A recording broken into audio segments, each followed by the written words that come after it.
Mến chào các bé, chúng ta đã đến giờ đọc truyện cổ tích rồi. Và câu chuyện hôm nay của chúng ta được mang tên Ngọc Hoàng và người học trò nghèo. Các bé cùng lắng nghe nha. Ngày xưa có anh học trò nghèo. Ban ngày anh phải đi làm mướn để có tiền đi học. Anh sống cực khổ tới năm 30 tuổi mà vẫn nghèo sát nghèo sơ. Một hôm anh nghĩ, ta nghe đồn ngoài Biển Đông có hòn đảo Ngọc Hoàng Thượng Đế thường ngự xuống nghỉ ngơi. Ta phải tới đó gặp ngài để khiếu nại mới được, vì ngài để ta nghèo lâu quá rồi. Ngày hôm sau, anh khăn gói lên đường. Cuộc hành trình thật là vất vả gian lao. Chẳng bao lâu, lương thực mang theo đã cạn hết. Anh phải ghé vào một nhà bên đường xin ăn. Chủ nhà này là một người giàu có. Ông rất là tử tế, cho đầy tớ dọn cơm mời anh ăn. Nghe anh nói đi gặp Ngọc Hoàng, người chủ nhà cho anh một số tiền đi đường và dặn: nhân tiện nhờ cậu hỏi giúp Ngọc Hoàng cho tôi một việc. Suốt đời tôi không làm điều gì sai quấy. Vậy tại sao vợ chồng tôi chỉ có một đứa con gái mà nó lại bị câm ngay từ lúc mới sanh? Anh nhận lời rồi lên đường tiếp tục cuộc hành trình. Chẳng mấy chốc, số tiền đã tiêu hết. Anh lại phải ghé vào một nhà xin giúp đỡ. Người chủ cũng dọn cơm cho anh ăn. Biết được mục đích chuyến đi của anh, ông ân cần lấy gạo tặng anh và nói: nếu gặp Ngọc Hoàng, nhờ cậu hỏi hộ tôi một việc. Tôi có trồng một cây cam trước nhà, cành lá thì tùm xanh tươi, mà tại sao cam không bao giờ có quả? Anh nhận lời rồi ra đi. Anh đi mãi mới tới được bờ biển. Nhìn ra ngoài đại dương bao la, không thấy bóng một con tàu. Anh cảm thấy chán nản. Bỗng chốc, một con rùa to lớn từ dưới nước ngoi lên. Rùa mới nói với anh rằng: chèo lên lưng tôi đi, tôi sẽ đưa cậu ra tận đảo gặp Ngọc Hoàng. Nhân tiện, cậu làm ơn hỏi Ngọc Hoàng giùm tôi, tại sao tôi ở đây đã 1000 năm mà vẫn còn sống kiếp rùa không thay đổi đi. Đợi cho người học trò bước xuống, rùa phăng phăng rẽ sóng bơi đi. Chẳng bao lâu, hòn đảo đã hiện ra trước mặt. Anh từ giả rùa rồi bước chân lên đảo, gặp dãy núi chắn ngang trước mặt. Anh cố trèo lên tới đỉnh, rồi ngồi xuống một gốc cây để chờ đợi.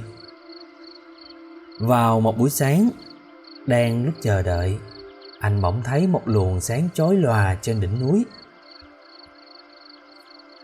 Sau đó, Ngọc Hoàng từ vùng sáng khoan thai bước ra. Anh tiến đến trước mặt Ngọc Hoàng và hỏi ngay về việc rùa dặn. Nghe xong, Ngọc Hoàng nói: nó phải nhả viên ngọc ngậm trong miệng ra thì mới hóa kiếp được. Anh lại tiếp tục đem chuyện của người trồng cam ra mà kể. Ngọc Hoàng mới bảo: cam ấy không sinh quả, vì dưới gốc nó có vàng.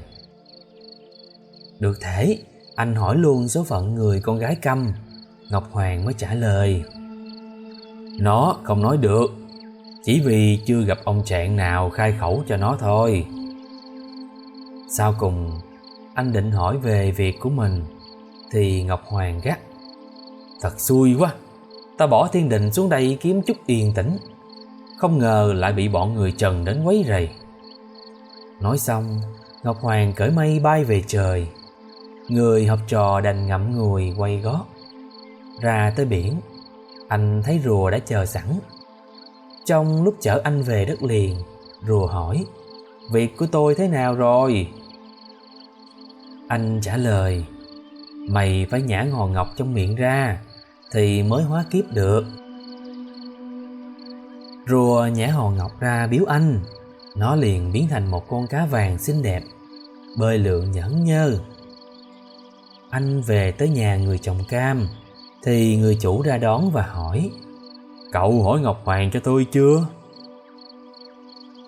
Anh mới trả lời: "Rồi, dưới gốc cam có vàng, đào lên là cây cam của ông sẽ sinh trái." Quả vậy, người chủ nhà lấy cuốc đào lên được một hũ vàng. Ông mừng quá, chia cho anh một nửa. Sau đó, anh lại tiếp tục lên đường.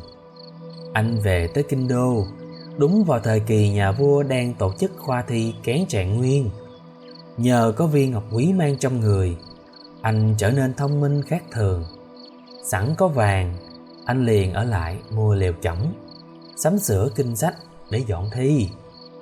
Năm ấy, anh đậu Trạng Nguyên và đứng đầu bảng vàng. Ít lâu sau, Trạng cưỡi ngựa vinh quy về làng. Lúc qua nhà người giàu có, Trạng không quên lời hứa, dừng ngựa ghé vào thăm. Trạng chưa kịp cho ông chủ biết câu trả lời của Ngọc Hoàng thì cô con gái Câm đã ra đón Trạng.